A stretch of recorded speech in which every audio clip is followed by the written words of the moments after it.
Once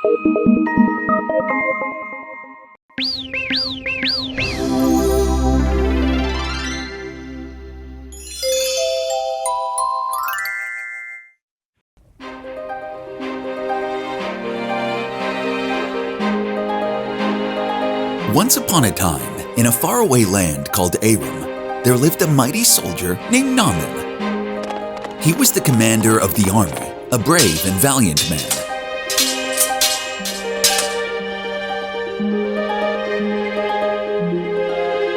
The king of Aram admired him greatly because Naaman had won many battles and brought great victories to their land.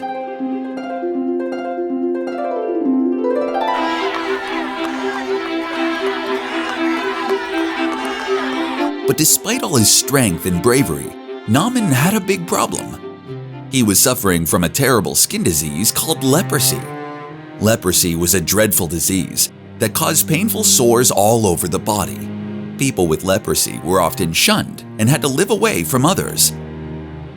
Naaman, being the commander, had to hide his disease, but it was getting worse every day. My whole body will be covered soon. I need to find a cure. In Naaman's household, there was a young girl from Israel. She had been taken captive during one of the battles and now served Naaman's wife.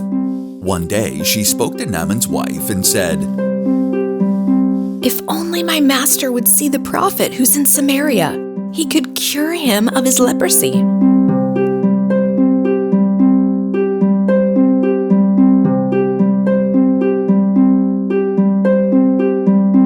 Desperate for a cure, Naaman decided to follow the girl's advice and went to see the king of Aram. "By all means, go. Take this letter to the king of Israel and ask for his help. I will do everything I can to support you." Thank you, Your Majesty. So Naaman left, taking with him 10 talents of silver, 6,000 shekels of gold, and 10 sets of clothing. The letter that he took to the king of Israel read, "With this letter, I am sending my servant Naaman to you, so that you may cure him of his leprosy." With a heart full of hope, Naaman handed over the letter to the king of Israel. Am I God? Why does this fellow send someone to me to be cured of leprosy?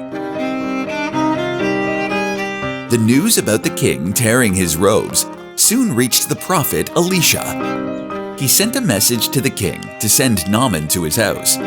So Naaman went with his horses and chariots and stopped at the door of Elisha's house. Elisha, whose name means God is salvation, was the successor of Elijah in the office of the prophet in Israel. When Naaman arrived at his house, Elisha sent a message with his servant. Prophet Elisha, are you there? Master is not at home. He asked me to give you this message. Go wash yourself 7 times in the Jordan River. Your flesh will be restored, and you will be cleansed. But Naaman went away angry and said, I thought he would surely come out to meet me, then call on the name of his God, wave his hand over the spot, and cure me of my leprosy. Aren't the rivers of Damascus better than all the waters of Israel?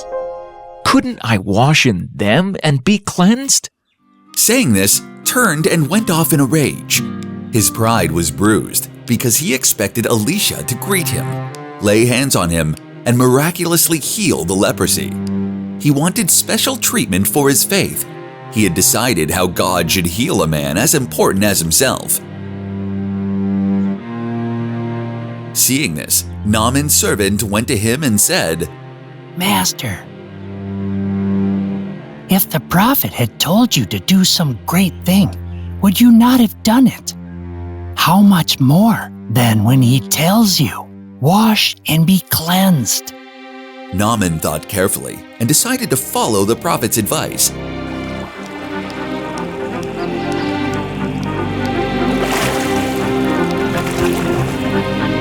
As Naaman came up from the water after the 7th dip, a miracle happened. His skin was cleansed of the disease marks, and it became young, that of a boy. Naaman was overjoyed.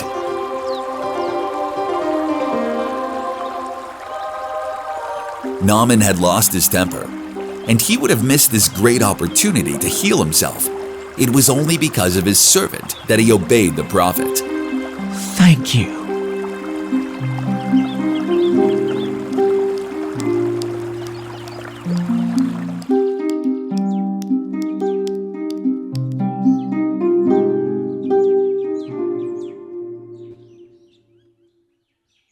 Now I know that there is no God in all the world except in Israel. Please accept now a gift from your servant.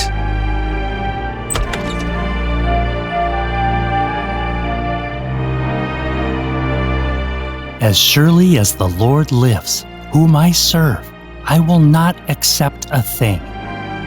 Please, I insist. No, I will not accept. Then Naaman made a request to Elisha.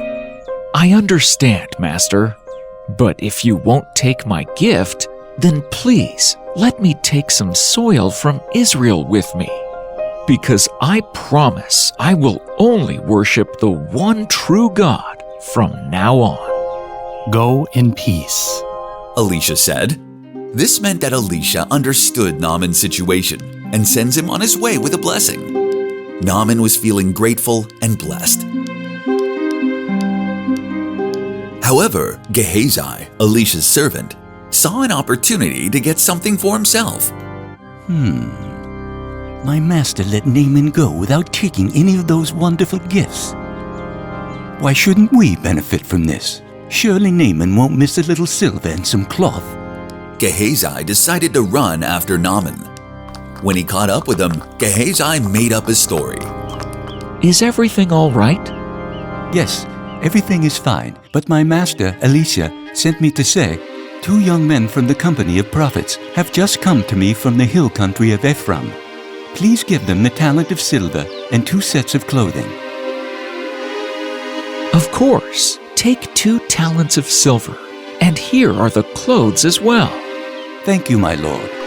Naaman, still full of gratitude, gladly gave Gehazi 2 talents of silver and 2 sets of clothes. When Gehazi returned home, he hid the gifts before going back to Elisha. Elisha knew what had happened. He asked, Gehazi, where have you been? I didn't go anywhere, teacher. But Elisha, being a prophet, knew the truth. He said, Was not my spirit with you when the man got down from his chariot to meet you? Is this the time to take money or to accept clothes? Because you have done this, Naaman's leprosy will cling to you and to your descendants forever.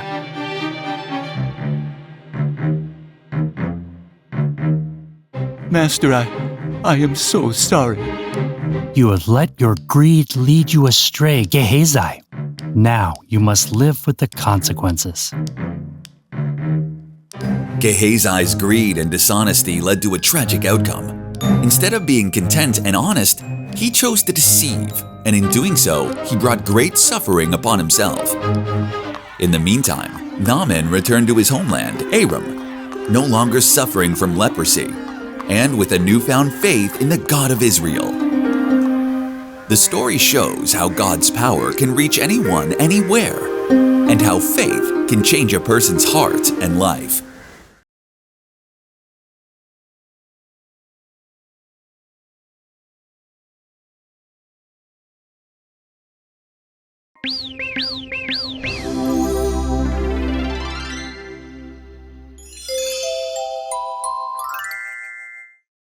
The story of Jacob and Esau is like an exciting adventure in the Bible. These 2 brothers, who were twins, had many interesting and sometimes tricky moments together. Jacob was clever and often managed to come out on top, even though he was younger. It's amazing to think how he became a hero of faith, despite being a bit sneaky and self-centered at times. They were the grandsons of Abraham, of whom we learned in the previous episodes. The story of Esau and Jacob starts with their father, Isaac. Isaac was the son of Abraham, and he took care of the household after Abraham died. He was married to Rebekah, but even after many years of marriage, they remained childless. Isaac was 60 years old. He prayed to God for a child for a very long time, and soon Rebekah became pregnant. Rebekah gave birth to twins. The first boy had a reddish skin tone, and he had a lot of body hair. He looked very strong too. They named him Esau, which meant hairy in Hebrew. The second boy came out of the womb holding Esau's heel. The child looked weak as well. So the parents named him Jacob, which meant to follow behind. Since Esau was the first child, he got the birthright from his father. This meant he would get a larger share of the property and belongings from his father. While Isaac loved Esau, Rebekah favored Jacob more. As they grew older, Esau became a skilled hunter, strong and with lots of body hair. Meanwhile, Jacob took on the responsibility of caring for the family's sheep. Jacob had a passion for reading and loved spending his free time immersed in many books. One day, after a long day of hunting, Esau returned home feeling famished. The smell of a delicious stew wafted through the air, and he followed it to the cooking pot where Jacob was stirring.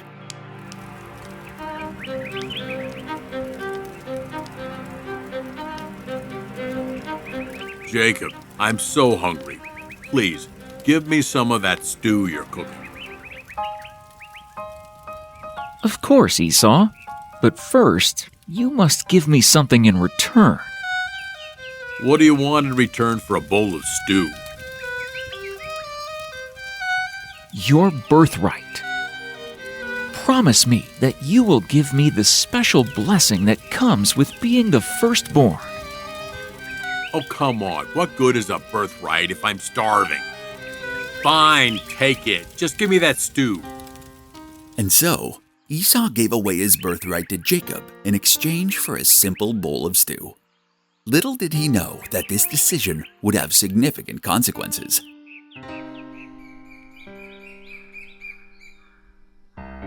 As time passed, their father Isaac grew old and could barely see.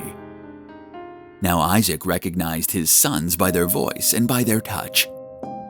Esau had a loud voice and had more body hair. Jacob had a lighter voice, and he had less hair on his hands. When Isaac realized that his death was fast approaching, he wanted to give his blessings to his firstborn, Esau. He called Esau to his side and told him, Esau, my son, I am getting old, and I wish to bless you before I die. I want to eat your hand-made delicious meal in my last time. I will bless you after eating it, so that God will also bless and support you. Father, don't worry. I will go hunting and get a game right away. Esau was excited and hurried off to hunt. But Rebekah, their mother, overheard this conversation. She wanted Jacob to get the blessings instead of Esau. She devised a plan to secure the blessings for Jacob, whom she believed deserved it more. Listen, my son. I overheard your father talking to Esau. Now do exactly as I say. Go to the flock and bring me 2 choice young goats. I will prepare them in a way your father loves.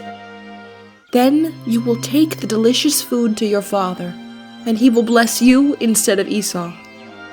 Jacob was hesitant at first, fearing he might be caught deceiving his father. But he trusted his mother and agreed to her plan. But Mother, what if Father finds out? Won't he curse me instead? Don't worry, my dear. I will take the blame if anything goes wrong. Following his mother's instructions, Jacob brought the goats, and Rebekah cooked them just as Isaac liked. Then she dressed Jacob in Esau's clothes and covered his hands and neck with goat skins to mimic Esau's hairy appearance. I hope this works, Mother. Have faith, my son. Take this food. Go now, and may the Lord be with you. Jacob went into his father's tent, carrying the delicious meal. Who are you? I am Esau, your firstborn. I have brought your food you asked for. How did you find it so quickly, my son? The Lord led me to it, Father. Your voice sounds like Jacob. Come here to me. I will touch you once. Jacob went to Isaac, and Isaac touched Jacob's hands. Jacob's body was covered with lambskin, and his body was smelling like Esau. Isaac began to believe that he is Esau. I have prepared this delicious meal for you. Get up and eat. Then Isaac got up and ate the food. He proceeded to bless him, unaware that it was Jacob and not Esau standing before him. I will touch you once. May God give you the dew of heaven and the richness of earth, an abundance of grain and new wine. Nations will serve you, and peoples will bow down to you. You will be lord over your brothers, and the descendants of your mother will bow down to you. May those who curse you be cursed, and those who bless you be blessed. As Jacob left his father's tent, carrying the blessing he had secured through deception, Esau returned from his hunt with the savory game he had prepared. Father, I prepared the food you love. Please eat and bless me. Who are you? It's me, Esau, your firstborn. I returned with the game just as you asked. Isaac realized what had happened, and a deep sadness filled his heart. He knew he could not revoke the blessing he had given, for it was considered sacred and binding. What happened, Father? I have already blessed Jacob. He came to me pretending to be you. When Isaac heard his father's words, he burst out with a loud and bitter cry and said to his father, Bless me! Me too, my father! I cannot. Jacob will stay blessed. Esau was angry and then decided that he would kill Jacob. Esau said, Jacob did wrong to me. First he took my birthright, and now he also fraudulently took away my rightful blessing. I will not leave him. I will kill him.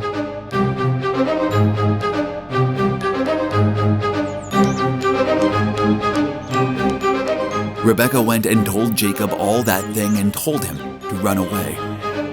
Flee at once to my brother Laban in Haran. Stay with him for a while until your brother's fury subsides. I will send word for you to come back when your brother is no longer angry. Jacob was sad, but he knew he had to go far away. He walked for many days and nights, not knowing where he would end up. But Jacob believed that God was with him, just like God had been with his grandfather Abraham and his father Isaac.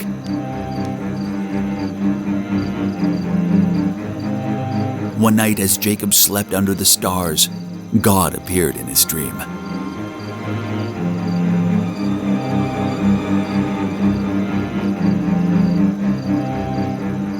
There is no need to fear, Jacob. I am the God of your ancestors, Abraham and Isaac. I will always protect you and support you, just like I did for them. I will give you this land and bring you back here one day. When Jacob woke up, he was filled with joy and gratitude. He knew that God was watching over him on his journey. He took the stone he had placed under his head and set it up as a pillar and poured oil on top of it. He called that place Bethel. Jacob reached Aram after several days of journey. There he went to live with Laban, who was Rebekah's brother. We will learn about this story in the next episode.